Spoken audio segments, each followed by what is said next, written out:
नमस्कार, KTV news में आपका स्वागत है। मैं हूं स्तुति और आइए एक नजर डालते हैं शहर की प्रमुख सुर्खियों पर। संकटमोचन मंदिर के महंत आवास में काम करने वाले ही निकले चोर, पुलिस मुठभेड़ में 6 बदमाश गिरफ्तार।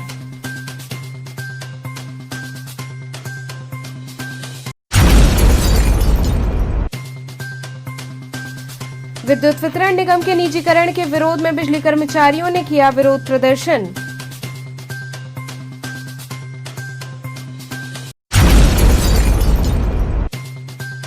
ललिता घाट से नाव में सवारी न बिठा दिए जाने के विरोध में नाविकों ने किया प्रदर्शन।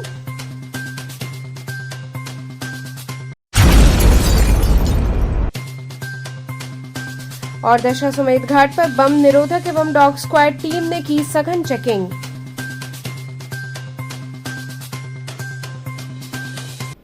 और अब खबरें विस्तार से। संकटमोचन मंदिर के महंत आवास में काम करने वाले ही चोर निकले, पुलिस मुठभेड़ में 6 बदमाश गिरफ्तार हुए। वाराणसी में संकटमोचन मंदिर के महंत के घर चोरी करने वाले बदमाशों की पुलिस से मुठभेड़ हो गई। मुठभेड़ में 3 बदमाशों के पैर में गोली लगने की सूचना रही, जबकि 3 बदमाशों को पुलिस ने दौड़ाकर पकड़ लिया। एक आरोपी फरार हो गया। सभी बदमाश संकटमोचन मंदिर के महंत विशंभरनाथ मिश्र के आवास के कर्मचारी हैं। मंगलवार देर रात पुलिस और एसओजी की सूचना मिली कि महंत के घर चोरी करने वाले बदमाश रामनगर क्षेत्र के कोदोपुर में माल का बंटवारा कर रहे। टीम ने आरोपियों की घेराबंदी की तो बदमाशों ने पुलिस टीम पर ही फायरिंग कर दी। पुलिस की जवाबी कार्रवाई में 3 बदमाशों के पैर में गोली लग गई। पुलिस ने 6 बदमाशों को गिरफ्तार कर लिया। एक आरोपी फरार हो गया। आरोपियों में से एक तमंचा, कारतूस, करोड़ों के चोरी का माल, नकदी बरामद हुआ। गिरफ्तार बदमाशों में 3 बिहार और 3 यूपी के अलग अलग जिलों के हैं। रामनगर इलाके में शूटआउट की जानकारी के बाद डीसीपी काशी गौरव वंशवाल और एडीसीपी काशी मौके पर पहुंचे और घटनास्थल का निरीक्षण किया। शूटआउट में शामिल टीम से पूरा घटनाक्रम जाना, घायल बदमाशों से पूछताछ भी की और फॉरेंसिक टीम बुलाकर साक्ष्य भी जुटवाए। डीसीपी काशी गौरव वंशवाल ने बताया कि पुलिस ने महंत विशंभरनाथ मिश्र के आवास और आसपास लगे करीब 140 सीसीटीवी कैमरे खंगाले। चोरी से पहले बदमाशों ने घाट पर बैठकर प्लानिंग की थी। इस दौरान 3 कर्मचारी सीसीटीवी कैमरे में दिखे।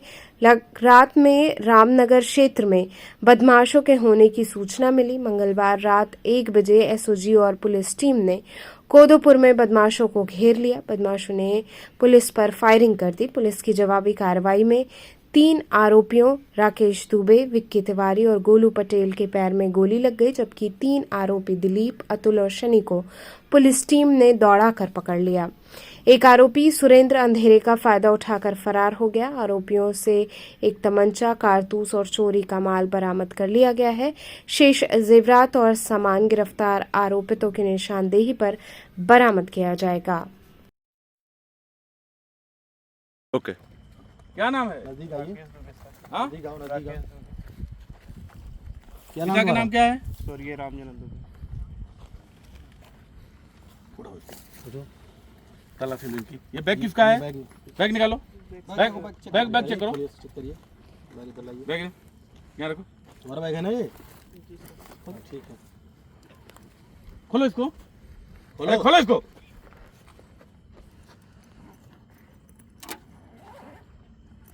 निकालो इसको। नजदीक ले आओ जी, नजदीक ले आइए। देखिए इसमें क्या है, ये कहाँ का सामान है? ये सब मंदिर का सामान है। सब किसके मंदिर का? महंत जी का। कौन महंत जी? विशंभरनाथ मिश्र। वहाँ से तुम लोग चोरी किए थे अभी? हमने चोरी किया है, दूसरा कोई हाँ, चोरी किया। कई लोग मिलके थे? कितने लोग थे उसमें? 5-6 लोग। उसी के सामान है ना ये? ठीक। बाहर निकालो। बाहर निकालो सामान। चलिए, सामान के सभी का गिनती लीजिए, ठीक है? हाँ, और एक और बरामदगी का वो बनाइए। इसको चेक करिए, इसको करवाइए। मना किया, एक लोग बनाए, एक आदमी इनकी जमा तलाशी लीजिए। निकालो इनकी जेब से। जमा तलाशी लीजिए। वीडियो बना रहे हैं। उधर दिखाओ, उधर मोबाइल में। ये फोन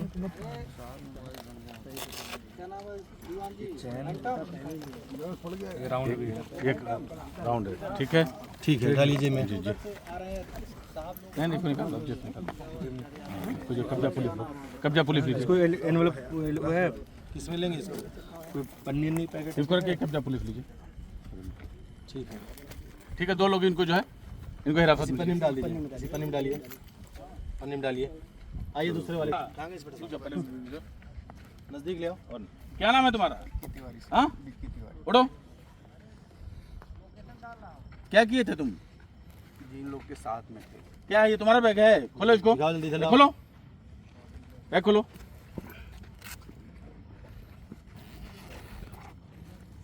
ये खोलो दूसरा चेन।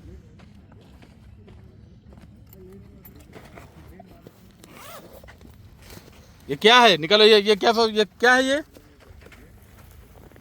खोलो, कहाँ चोरी किए थे? दिखाओ उसको। सर महान जी के यहाँ। किसके यहाँ? महान नाम बताओ महान जी का। जी हम स्टाफ थे वहाँ। हैं? महान जी के यहाँ। महान जी के यहाँ स्टाफ थे, जी तो क्या करते थे वहाँ पे? काम करते थे सर। काम करते थे। कब चोरी किया इसको? हैं? कितना दिन हो गया? 1-2 दिन हो गया। ठीक है, जामा तलाश लीजिए इनका। खड़ा करो, जामा तरफ लो। रुको, अब पकड़ो। जेब तलाश, जेब निकाली। हाँ, सबका निकालो, तो सबका निकालो ना, सर्दी में हो। दिखाइए इसको, नज़दीक से लो जरा। चलो पैसे हैं। ठीक और है, क्या वो जेब निकालो, वो जेब दिखाओ। कुछ नहीं है। ये वाला जेब निकालो ना, खोल, इसमें से क्या है? हटा लो। मोबाइल है इसका। मोबाइल ठीक कब्जा है, पुलिस लो। कब्जा में लीजिए आप। और देखिए क्या है। हाँ, ठीक है। ये जिंदा कारतूस। हाँ, ठीक है, चलिए इसको जो कब्जा पुलिस में लीजिए। आइए। ए, उठ। क्या नाम है तुम्हारा? जितेंद्र सिंह गोलू पटेल। कहाँ का रहने वाला है? यहाँ के रहने वाले हैं, भगवानपुर में हमारा घर है। ये झोला उठाओ, बैग उठाओ, खोलो इसको।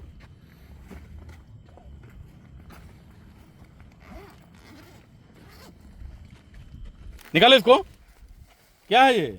सर जी इसमें का जो महाराज जी के यहाँ चोरी हुआ था सामान, उसमें का हमारे हिस्से का ये सामान है। ये तुमने चोरी किया था? जी। कब चोरी किए थे? ये चोरी हुआ था इतवार को दोपहर में। चलो इसको खड़ा करो, इसकी जामा तलब से लो, खड़ा करो इसको, इसी बैग में रखो, जामा तलब से लीजिए इसका। देखो इसमें जो ये मोबाइल है तुम्हारा, जी। ये पैसे तुम्हारा है जी। हाँ, ठीक है, चलो। ठीक है। जामा तलाशी निकालें, इनके जेब से क्या निकल रहा है? एक जिंदा कारतूस, ये पैसे जो चोरी किए गए हैं। मोबाइल। मोबाइल ठीक है, रखो। पैसे रखो इसी में। हाँ रख दो। महान जी की आवाज़ के मामले जो चोरी हुआ था उसके मामले में खुलासा हुआ कि देखिए, ये सोमवार को थाना बेलूपुर पर सूचना प्राप्त हुई थी कि संकट मोचन के जो महंत जी हैं, इनके द्वारा सूचना दी गई है कि इनके घर में एक भीषण चोरी को अंजाम दिया गया है। उसी में आला अधिकारी जो हैं तत्काल मौके पर पहुंचे, सीसीटीवी फुटेज खंगाले गए और ज्ञात हुआ कि संडे को जब महंत जी अपने परिवार के साथ दिल्ली में थे, उन्होंने अपने नौकरों के भरोसे पे घर को छोड़ा था। उसी में कुछ नकाबपोश व्यक्ति जो हैं बाहर से अंदर जाते हुए दिखे हैं। इसी में पुलिस को शक हुआ था कि कोई घर के अंदर व्यक्ति है जिन्होंने ये प्रवेश प्रदान किया है चोरों को। इसी में जो यहाँ पे पूर्व में जो यहाँ पे नौकर और कर्मचारी रहे हैं, उनके कॉल डिटेल्स और फ़ोन नंबरों को खंगाला गया था।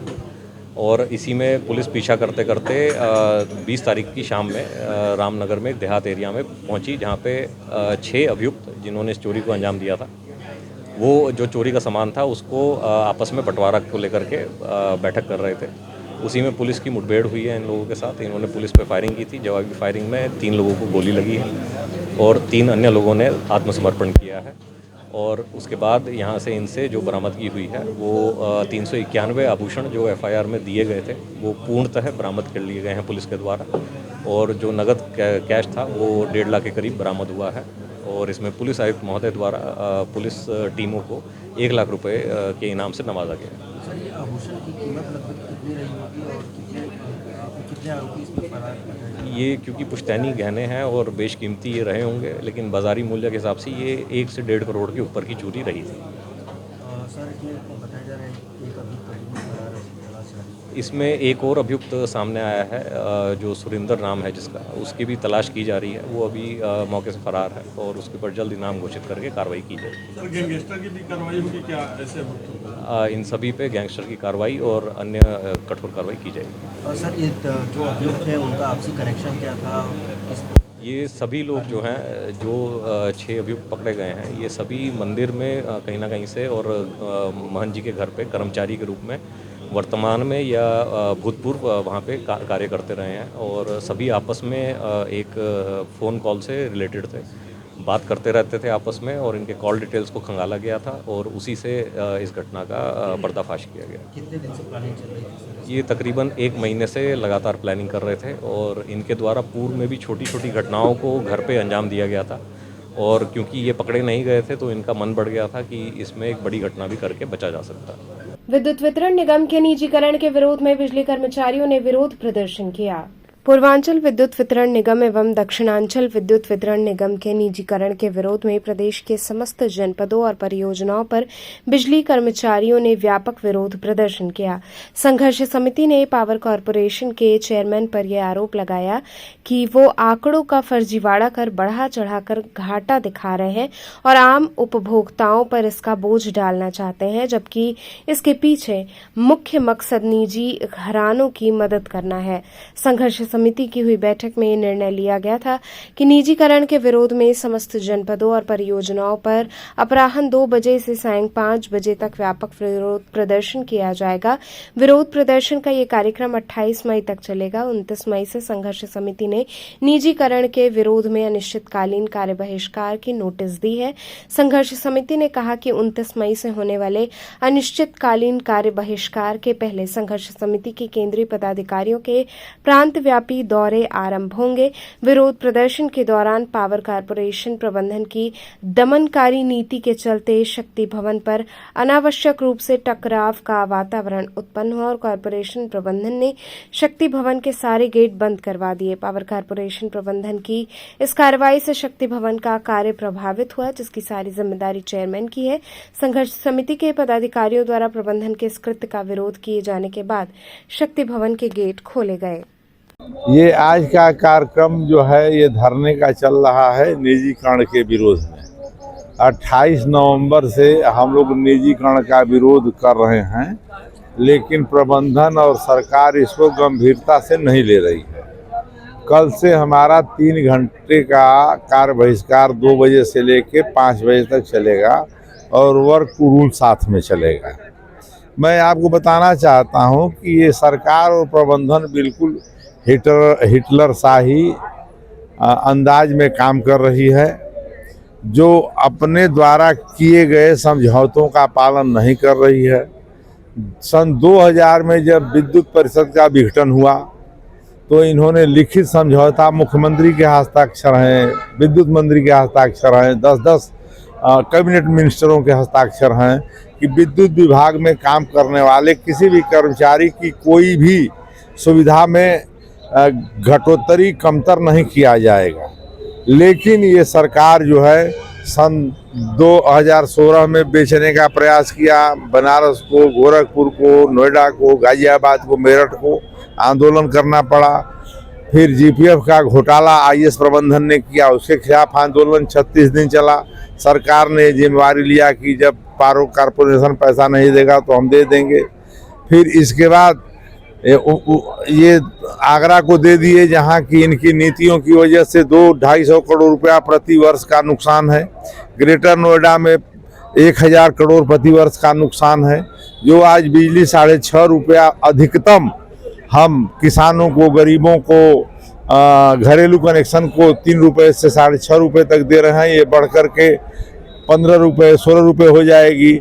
आप लोग पत्रकार हैं, आप लोग पता कर लीजिए। महाराष्ट्र में 18 रुपया यूनिट है, उड़ीसा में 12 रुपया यूनिट है, दिल्ली में 14 रुपया यूनिट है, कलकत्ता में 15.5 रुपया यूनिट है। पूर्वांचल की जनता और दक्षिणांचल की जनता बहुत गरीब है, तो विद्युत कर्मचारी केवल अपनी लड़ाई नहीं लड़ रहे हैं, अपितु ये पूरे पूर्वांचल और उत्तर प्रदेश की लड़ाई लड़ रहे हैं। इससे किसी प्रभावित होगा, उद्योग धंधे प्रभावित होंगे। इसलिए ये हम लोग आंदोलन चला रहे हैं और 29 तारीख से हमारा पूर्ण कार्य बहिष्कार होगा।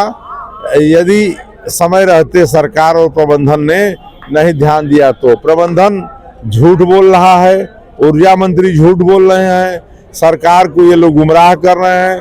जो घाटा हमारे इंजीनियर जब चेयरमैन थे 40 साल में केवल मात्र 77,000 करोड़ का था। आज वो घाटा बढ़ करके 25 साल में 1,10,000 करोड़ बढ़ गया है। और जो ये कह रहे हैं कि बिजली बोर्ड में घाटा है, बिजली बोर्ड में घाटा नहीं है। दक्षिणांचल और पूर्वांचल में 66,000 करोड़ रुपया बकाया है उपभोक्ताओं के ऊपर। इनकी गलत नीतियों की वजह से उसकी वसूली नहीं हो पा रही है। जहां कर्मचारी 3 लाख 4 लाख होना चाहिए, वहां कर्मचारी रेगुलर कर्मचारी 26,000 हैं, संविदा के कर्मचारी 50,000 40,000 हैं। तो ये जब संसाधन नहीं देंगे, मैन पावर नहीं देंगे, सुविधा नहीं देंगे तो वसूली नहीं हो पाएगी। ये अपनी कमियों को छुपाने के लिए ये ऐसा काम करें। दूसरी बात ये कि बिजली विभाग एक बहुत फायदेमंद विभाग है, इस पर उद्योगपतियों की नजर है। ऐसा मुझे प्रतीत हो रहा है कि सरकार को गुमराह करके उद्योगपति इस विभाग को लेना चाहते हैं कि वो साल में 1 लाख 2 लाख करोड़ का वो प्रॉफिट ले सके। जैसे महाराष्ट्र में टाटा, कलकत्ता में गोयनका। अभी अब इसका क्या सरकार के पास जवाब है कि चंडीगढ़ में जो बिजली एक साल में 300 करोड़ रुपए का आज का ये जो कार्यक्रम है निजीकरण के विरोध में विद्युत कर्मचारी संयुक्त संघर्ष समिति का जो विगत 6 महीने से कार्यक्रम आंदोलन चल रहा है, अनवरत ये निजीकरण के खिलाफ बिगुल जो फूंका गया है, अब वो अपने मुकाम पे पहुंचने वाला है। क्योंकि सरकार या प्रबंधन की तरफ से हम लोगों ने बार बार निवेदन किया, अनुरोध किया कि आप इसको सुधार का मौका दें, विद्युत विभाग को हमारे और आगे बढ़ाने का मौका दें। सभी ने मेहनत किया है, सभी ने लगन के साथ काम किया है, सभी कर्मचारियों ने, अधिकारियों ने। लेकिन प्रबंधन का जो हठ धर्मी रवैया है कि हम इसको सिर्फ बेच के रहेंगे, उसको कतई कर्मचारियों को, अधिकारियों को, संघर्ष समिति को स्वीकार नहीं है। और इस कड़ी में जो कर्मचारी संघों समिति हमारी लखनऊ की है, उनके द्वारा जो निर्देशित है कि आज का कार्यक्रम 2 से 5 बजे तक 20 मई से लेकर 29 मई तक ये कार्यक्रम होगा। डेली भिखारीपुर प्रांगण पे जो प्रबंध निदेशक कार्यालय है वहां पे विरोध सभा होगा। मंदिर से प्रारंभ होगा और वो जाकर के आपके इस भिखारीपुर एमडी ऑफिस कार्यालय पे खत्म होगा। इसकी शुरुआत के लिए भी आज जेई संगठन ने भी अपना पूरा सहयोग दे दिया है। उसके लिए हम संघर्ष समिति की तरफ से बहुत आभारी हैं कि आप लोगों ने भी इस मौके पर आकर के साथ दिया है। अब ये लड़ाई अपने अंतिम मुकाम पे पहुंचने वाली है और ये सभी कर्मचारियों को ये विश्वास दिलाया जाता है कि हम अपने निश्चल है, निस्वार्थ भाव से अपनी लड़ाई लड़ रहे हैं। तो कतई भी आपको डरने की जरूरत नहीं है। आप अपने सभी लोगों को साथ लेकर के, जो भी हमारे साथी हैं, वो आप कह रहे हैं प्राइवेट हो जाने से सबको दिक्कत है। जी, ये कारण है कि प्रबंधन द्वारा भय क्रिएट किया जा रहा है कि आपको टर्मिनेट कर दिया जाएगा, आपको नौकरी से निकाल दिया जाएगा। ये भर लोकल जनता के बीच में लोकल, और ये सबसे बड़ा विडंबना है कि हम लोगों ने बहुत माध्यम से विद्युत कर्मचारी संघर्ष समिति ने उपभोक्ता के बीच में अपनी बातों को पहुंचाने का पूरा प्रयास किया जा रहा है। जो भी माध्यम है, चाहे पैम्पलेट के माध्यम से, जो भी और माध्यम है हमारे, जो भी मीडिया के माध्यम है, उसके माध्यम से हम पहुंचाने का प्रयास कर रहे हैं कि जो ये निजीकरण का है, ये किसानों के लिए भी, छोटे व्यापारियों के लिए भी, युवा वर्ग के लिए भी ये अघोषित एक तरीके का आपातकाल हो जाएगा। क्योंकि इस विभाग में कोई भी उद्योगपति के बच्चे नौकरी नहीं करते हैं। गरीब और जो हमारे बीच के आपके जैसे आम जनता है, उन्हीं के बीच के बच्चे तैयारी करके, पढ़ाई करके और अपनी जो इस नौकरी के लिए करते हैं, आज उसी के रोजी रोजगार छीना जा रहा है। ये सरकार द्वारा किया जा रहा कृत्य कतई संघर्ष समिति को नहीं, हम लोग इसके खिलाफ हैं और अपनी लड़ाई को अब अमली जामा पहनाने जा रहे हैं। आगे आप व्यापारियों को लेकर किस तरीके से चलेंगे, लोगों को लेकर किस तरीके से चलेंगे? जन जागरण अभियान हमने पूर्व में भी चलाया, कई पूरे प्रदेश में, चूंकि 2 डिस्काम का हो रहा है, दक्षिणांचल और पूर्वांचल का। इस क्रम में जो भी हमारे प्रतिनिधि हैं, जनप्रतिनिधि हैं, विधायक हैं, सांसद महोदय हैं, हम उनके पास भी गए, अपने पत्र दिए, अपनी मांगों के बारे में उनसे अवगत कराया कि सरकार को इसके बारे में अवगत कराएं कि कर्मचारियों और अधिकारी या बिजली विभाग का निजीकरण कोई भी समाधान नहीं है। इससे आने वाले समय में और भुखमरी और महंगाई बढ़ जाएगी, आम जनता त्राही त्राही करने लगेगी, जिसका सरकार के पास कोई भविष्य में जवाब नहीं होगा। इसलिए ये लड़ाई सिर्फ बिजली विभाग की नहीं है, हमारी नौकरी की और हमारे जो अस्तित्व इसके नहीं है, ये पूरे प्रदेश की जो जनता जो आस लगा के बैठी हुई है कि हम आगे भविष्य में जो भी सरकारी नौकरी निकलेगी उसमें पाएंगे, उसके लिए है। इसलिए आप इस चैनल के माध्यम से मैं सभी लोगों से ये बात कहना चाहता हूँ कि जो ये निजीकरण का विरोध है, ये सिर्फ बिजली विभाग के कर्मचारी अधिकारियों की लड़ाई नहीं है, ये पूरे आम जनता की, उपभोक्ता की, छोटे व्यापारियों की, हमारे किसान भाइयों की लड़ाई है। और इस लड़ाई में हम आपके माध्यम से उनसे अनुरोध करेंगे कि उस लड़ाई को कतई भी हमसे अलग न समझे, हमारा साथ दें, क्योंकि जिस जनता ने वहां पहुंचाया है आपको, वही जनता कल आपको उतारेगी उसी कुर्सी से। धन्यवाद।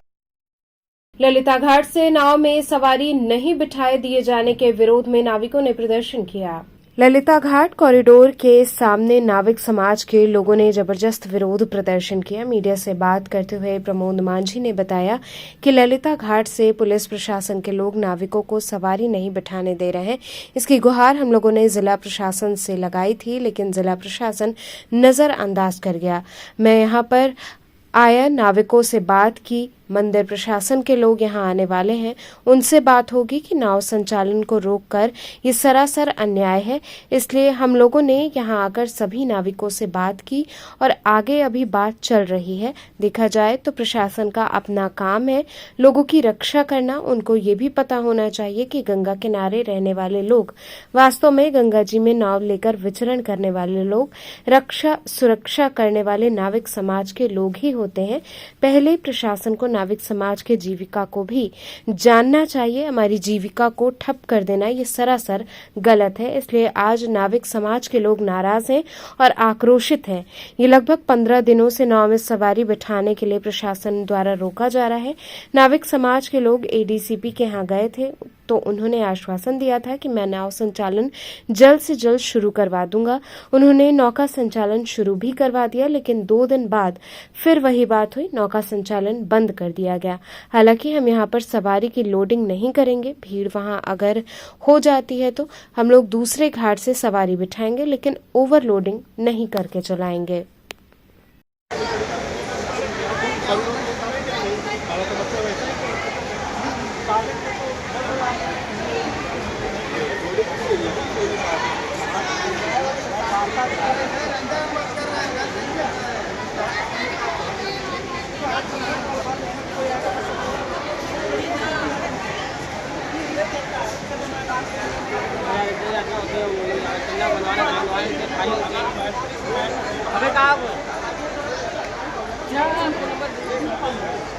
किस तरह का दिक्कतें परेशानी आ रही है यहाँ ललिता घाट पर? देखिए, यहाँ ललिता घाट कॉरिडोर जो है उस पर 15 दिनों से यहाँ पर लोग नाव में सवारी बैठाने नहीं दे रहे हैं।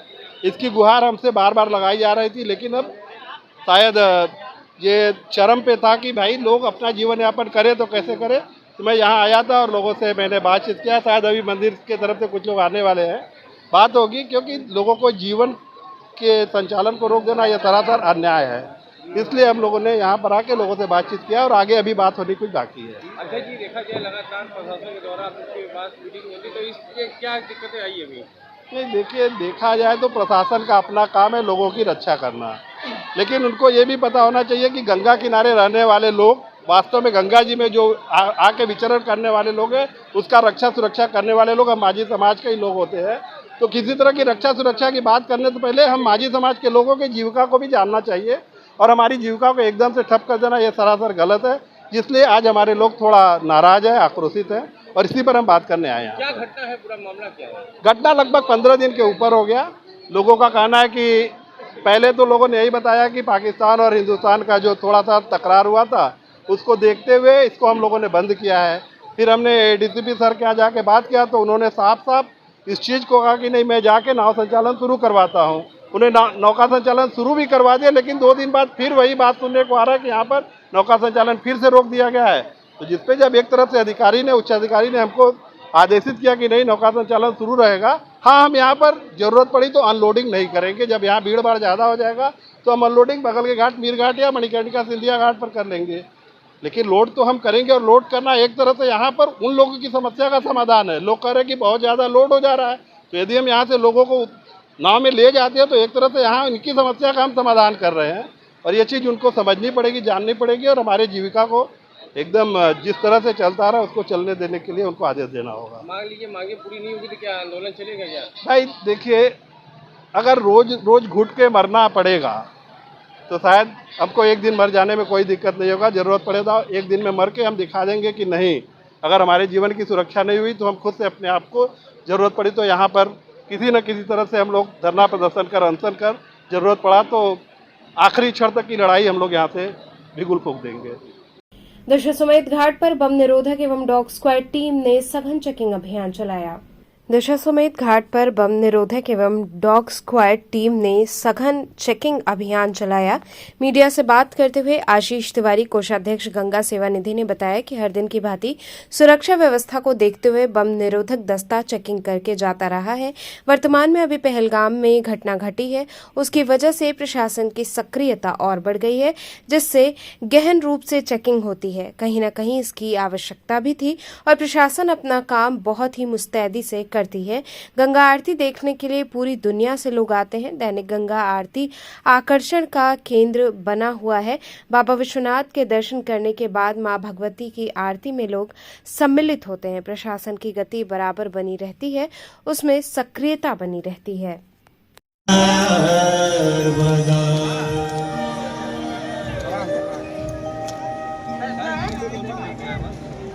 ऐसा है कि प्रशासन की तरफ से तो नित्य प्रति हमेशा से ही सुरक्षा व्यवस्था को ध्यान में रखते हुए बम निरोधक दस्ता चेकिंग करके जाता रहा है, लेकिन इधर की जो वर्तमान में जो अभी घटना घटी है उसकी वजह से प्रशासन की सक्रियता और बढ़ गई है और उसको गहन रूप से उसका रोज चेकिंग होती है।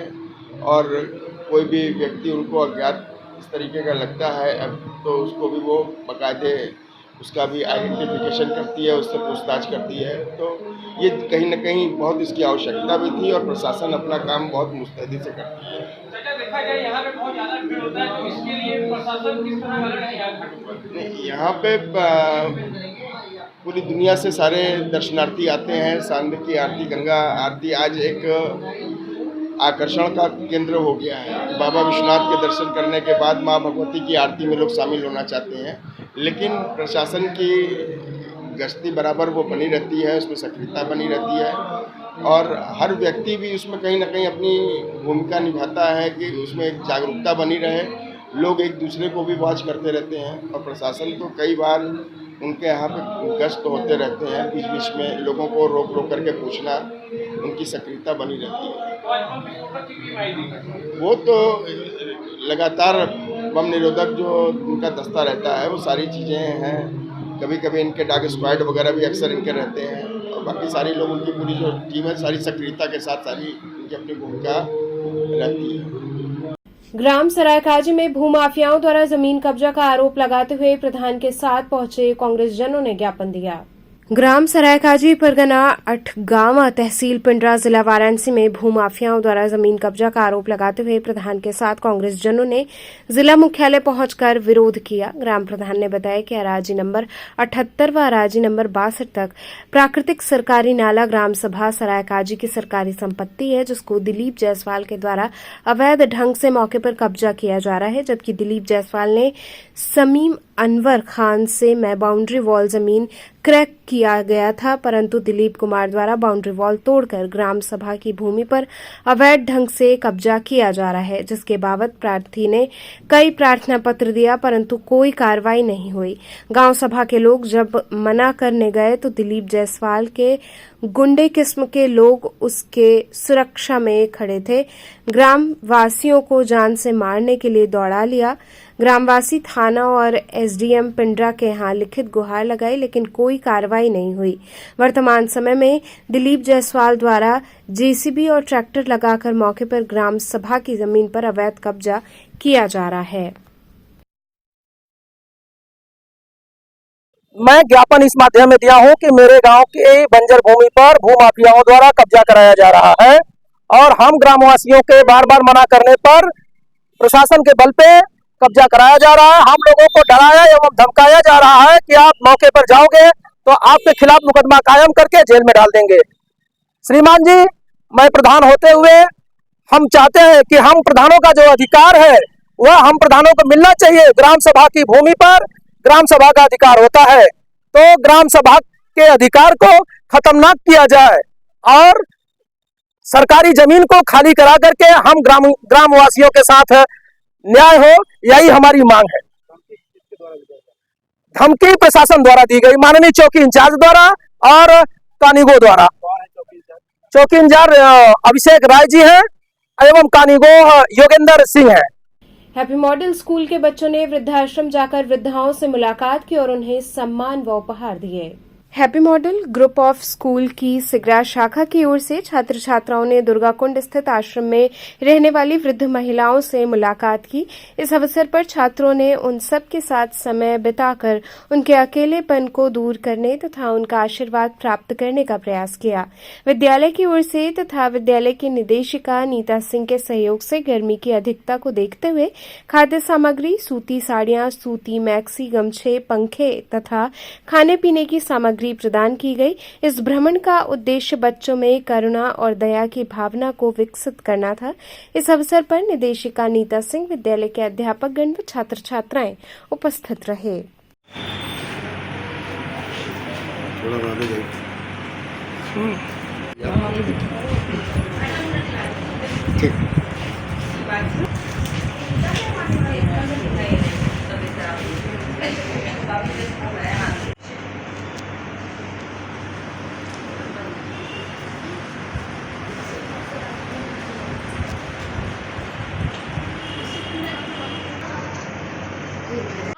दे दो आप इसमें से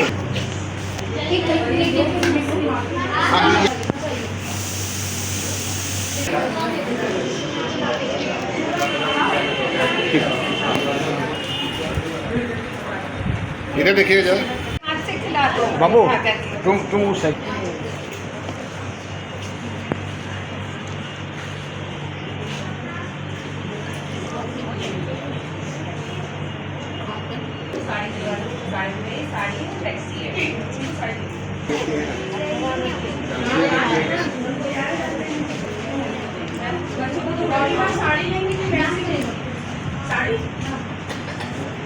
आप लोग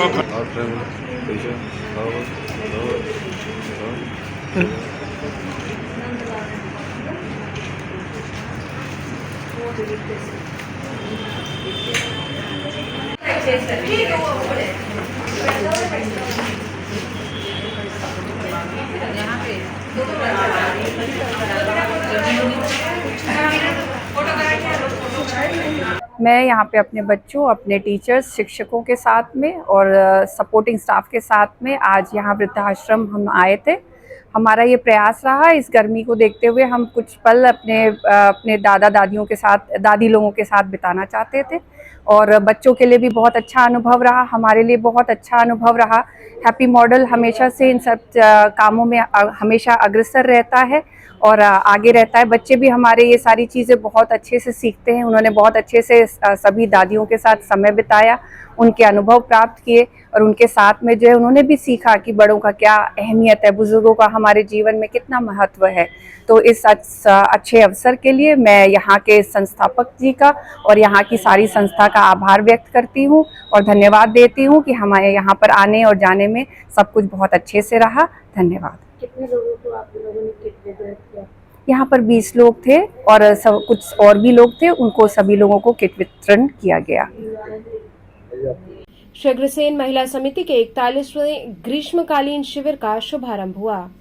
श्री काशी अग्रवाल समाज के समाज सेवा विभाग के अंतर्गत श्री अग्रसेन महिला समिति द्वारा 41वें ग्रीष्मकालीन प्रशिक्षण शिविर का शुभारंभ मंगलवार को श्री अग्रसेन कन्या इंटर कॉलेज में हुआ। समर कैंप का उद्घाटन मुख्य अतिथि श्री काशी विश्वनाथ मंदिर के मुख्य अर्चक श्रीकांत मिश्रा, समाज के सभापति संतोष कुमार अग्रवाल, रंजना अग्रवाल, डॉक्टर रचना अग्रवाल ने संयुक्त रूप से दीप प्रज्वलित कर किया। पाणिनी कन्या महाविद्यालय की छात्राओं ने गणेश वंदना एवं मंगलाचरण गीत प्रस्तुत कर कार्यक्रम का शुभारंभ किया। इस अवसर पर उन्होंने अपने संबोधन में कहा कि श्री अग्रसेन महिला समिति द्वारा बच्चों को गर्मी की छुट्टियों के सदुपयोग हेतु उनके ज्ञान कौशल को बढ़ाने एवं महिलाओं को स्वावलंबी बनाने और उन्हें आत्मनिर्भर बनाने के लिए ग्रीष्मकालीन शिविर का आयोजन वर्षों से सराहनीय कार्य किया जा रहा है। श्री अग्रसेन महिला समिति की संयोजिका मालिनी चौधरी ने बताया कि इस वर्ष skating, dance, painting, Kathak, scooty driving सहित कुल 60 से अधिक कोर्स बच्चों एवं महिलाओं के लिए संचालित किए जा रहे हैं। 22 जून तक चलने वाले यह प्रशिक्षण शिविर में कुल 3 सत्र में संचालित है। राहगीरों के लिए श्री अग्रसेन इंटर कॉलेज के सामने प्रद्युमन कुमार शाह एवं शशि बाला शाह के सौजन्य से निःशुल्क प्याऊ का भी शुभारंभ श्रीकांत मिश्रा के करकमलों से संपन्न हुआ। इस मौके पर उपसभापति दीपक अग्रवाल, डॉक्टर रूबी शाह, आलोक शाह, सलील अग्रवाल, आमोद अग्रवाल से दर्जनों महिला समाज सेवियों ने सहयोग किया।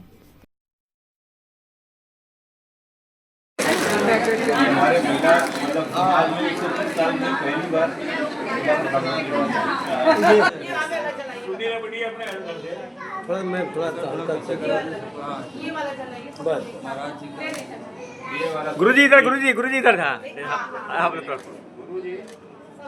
हाँ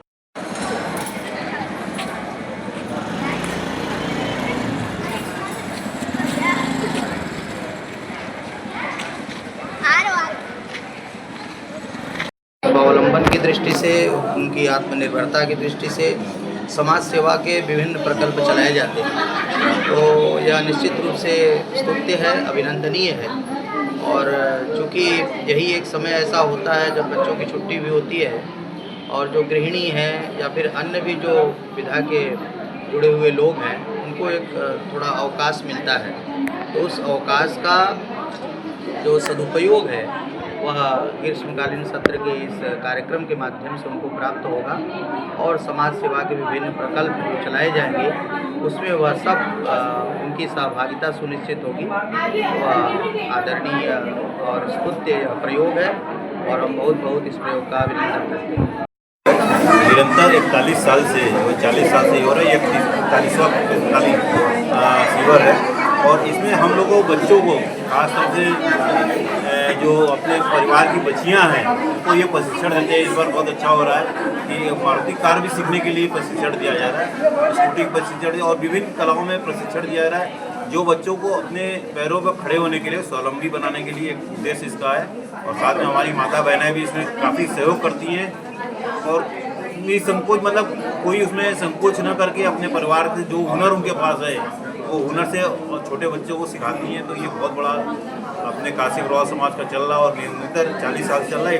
41वां ये शिविर किया जा रहा है। पीएम सूर्यघर योजना के संदर्भ में वेंडर्स ने सीडीओ हिमांशु नागपाल को ज्ञापन दिया।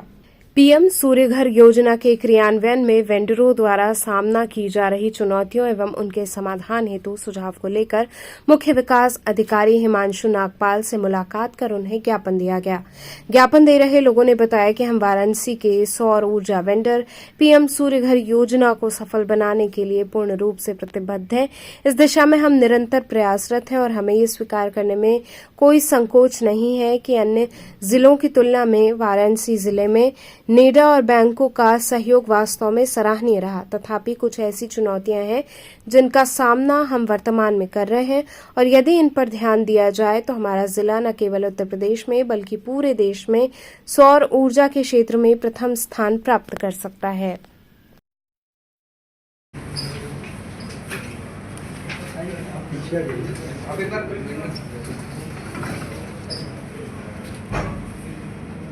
सोलर पैनल लगवाने के लिए अपने यहाँ एक सोलर वेंडर से संपर्क किया, उन्होंने लगाने का वादा भी किया, लेकिन अब वो बता रहे हैं कि सोलर पैनलों की कमी है यहाँ पर। तो मैं उनसे जानना चाहा तो उन्होंने बताया था कि आज हम लोग विकास भवन में देंगे, तो यहीं आया मैं। और मैं बता रहा हूँ कि भारतीय जनता पार्टी की सरकार योजनाएं तो शुरू कर देती है। पीएम सूर्य घर योजना कई दिनों से चल रही है, सोलर सभी लोग लगवाएं, लेकिन सोलर पैनल है ही नहीं तो लगाएंगे क्या लोग। कई सोलर पैनल की कमी है, 2-3 महीनों में लग रहा है, कस्टमर परेशान है, जो लोग फाइनेंस करा रहे हैं, EMI भर रहे हैं, लेकिन इसकी कोई सुध लेने वाला नहीं है। कम से कम सरकार कोई योजना चलाए तो उसको कार्यान्वित भी कराने की क्षमता रखे, तभी चलाए।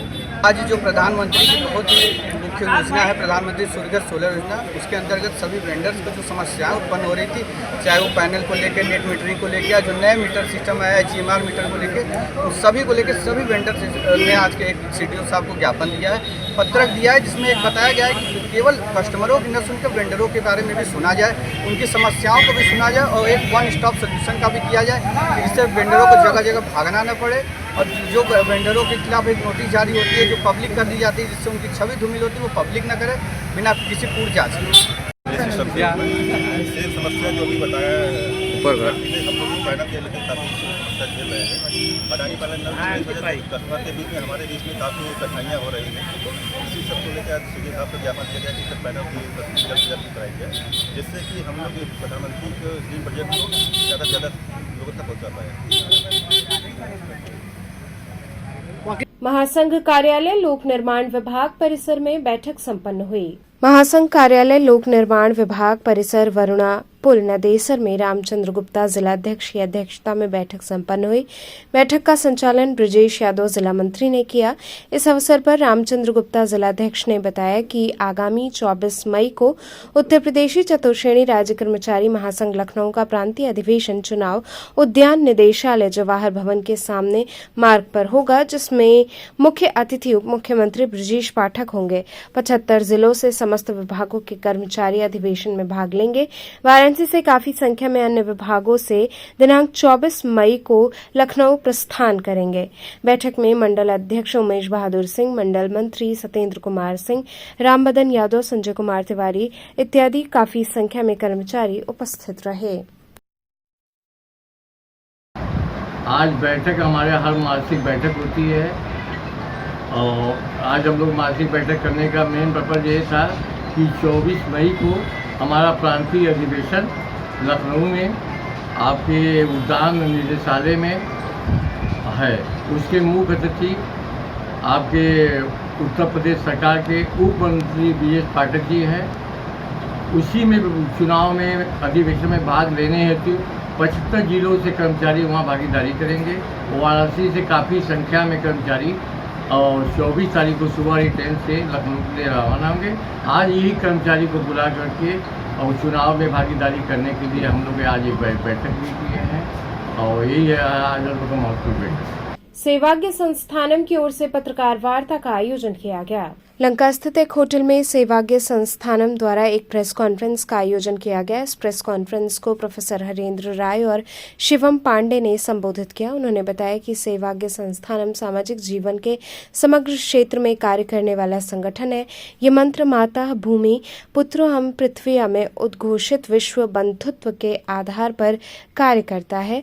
इसके माध्यम से भारतीय संस्कृति में निहित एकात्मा के संवर्धन एवं निष्ठावान युवाओं का निर्माण करने के लिए प्रतिबद्ध है। शिकागो में दिए गए स्वामी विवेकानंद के प्रथम वक्तव्य के पुण्य पर्व को लक्ष्य करके आयोजित होने वाला व्यापक विमर्श का अनुष्ठान है। ये युवाओं के साथ धर्म की अवधारणा पर एक राष्ट्रीय संगोष्ठी आमंत्रित करता है।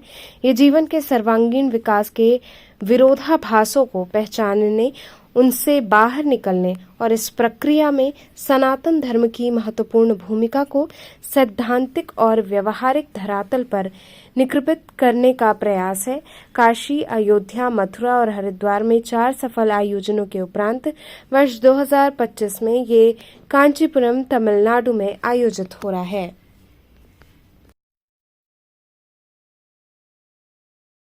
जो समाज के विभिन्न उपक्रमों पर अपने दायित्व का निर्वाह करता है, यह प्रतिवर्ष युवा धर्म संसद का आयोजन देश के विभिन्न विश्वविद्यालयों संस्थानों में करता है। आज यह प्रेस वार्ता जो इस वर्ष युवा धर्म संसद होने वाली है उसके निमित्त है। इस वर्ष का युवा धर्म संसद कांचीपुरम तमिलनाडु में आंध्र विश्वविद्यालय में आयोजित है। यह युवा धर्म संसद का आयोजन के मूल में स्वामी विवेकानंद जी का आदर्श है, विचार है। इसके माध्यम से संस्कार परायण युवा और विचारवान समाज कैसे निर्मित हो और इसके माध्यम से सर्वतोभद्र समाज कैसे निर्मित हो, इसी का एक प्रयास किया जाता है, जिसमें विभिन्न देश के विभिन्न विद्वानों को आमंत्रित कर विभिन्न विषयों पर परिचर्चा की जाती है, जिसमें हमारे महान विद्वानों के साथ साथ धर्मपरायण गुरुजन भी रहते हैं और इसमें संवाद भी होता है। केवल भाषण ही न होकर संवाद का कार्यक्रम भी किया जाता है। युवाओं के मन में जो विभिन्न प्रकार के विचार का यह ऊहापोह बना रहता है, उसका निवारण भी उन विद्वानों के माध्यम से कराने का प्रयास किया जाता है। युवा धर्म संसद जो सेवा के संस्थानम के बैनर पर होता है, इसके राष्ट्रीय संरक्षक पूज्यपाद आचार्य मिथिलेश नंदिनी शरण जी महाराज हनुमत पीठ अयोध्या के महंत हैं। उनके निर्देशन में ही यह पूरा कार्यक्रम होता है।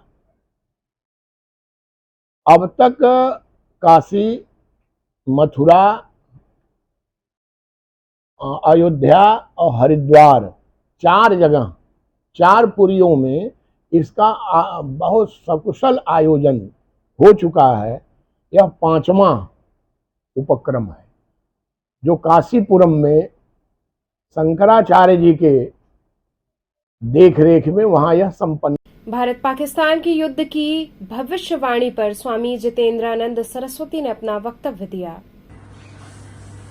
भारत पाकिस्तान के अल्प युद्ध के समय से कुछ ज्योतिषीय भविष्यवाणियों की चर्चा हो रही है, जिसमें नस्त्रदमस और बाबा बेंगा की भविष्यवाणी कि 2025 में दुनिया के नक्शे में साउथ एशिया का एक इस्लामिक देश मिट जाएगा। साउथ एशिया का क्यों? इस्लाम की आयु खुद हजरत पैगंबर मोहम्मद साहब ने ही एक 1400 वर्षों की तय की है और वह आयु पूरी हो रही है। तो इस्लाम को तो पूरी दुनिया से मिटना है, ये हम नहीं उन्हीं के धर्म ग्रंथ कहते हैं। जहां तक इस युद्ध की बात है, यह युद्ध उन परिस्थितियों में पहुंच गया है कि चीन के परमाणु बम हो या पाकिस्तान के या अमेरिका के परमाणु बम हो, स्वाभाविक है कि ये घातक है। और जब हम संवत की कल्पना करते हैं, संवत्सरों के नाम देखते हैं, तो अगले 4-5 वर्षों में दुनिया के अंदर 155 करोड़ की आबादी कम होने वाली है। यह तृतीय विश्व युद्ध के लक्षण है। अब आप संवत्सरों के नाम देखें तो रुधिर, रक्ताक्ष, क्रोधन, ये शब्द हैं। रुद्रोद्धार, ये रक्त से संबंधित नाम ही क्यों है? तो स्वाभाविक है कि समूचे ब्रह्मांड में इसका असर पड़ेगा। और हम तो ज्योतिषीय दृष्टि से, एक भविष्य की दृष्टि से, पूर्व के भविष्यवेत्ताओं के आधार पर एक धर्माचार्य के नाते इतना ही कह सकते हैं कि आने वाला 8 वर्ष मानवता के लिए निश्चित तौर से घातक है। परंतु अपने बुने जाल में चीन जिस प्रकार कोविड-19 के नाम से तैयार तो उसी ने विषाणु किए और भुगता भी सबसे ज्यादा वही, तो अब भी आगे आने वाले दिनों में भुगतना उसी को है। और यह सत्य है कि दुनिया के नक्शे से साउथ एशिया का एक इस्लामिक देश जो मिटेगा वह पाकिस्तान ही होगा। तो चलते चलते पुनः एक नजर डालते हैं शहर की प्रमुख सुर्खियों पर। संकटमोचन मंदिर के महंत आवास में काम करने वाले ही निकले चोर, पुलिस मुठभेड़ में 6 बदमाश गिरफ्तार।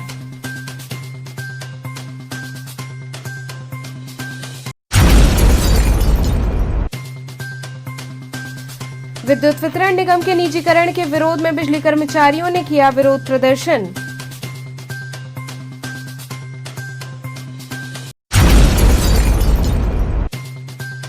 ललिता घाट से नाव में सवारी न बिठा दिए जाने के विरोध में नाविकों ने किया प्रदर्शन।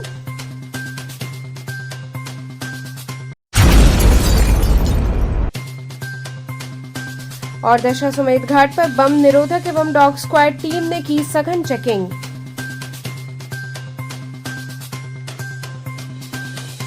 तो थे आज के समाचार, कल फिर होगी मुलाकात, तब तक के लिए नमस्कार।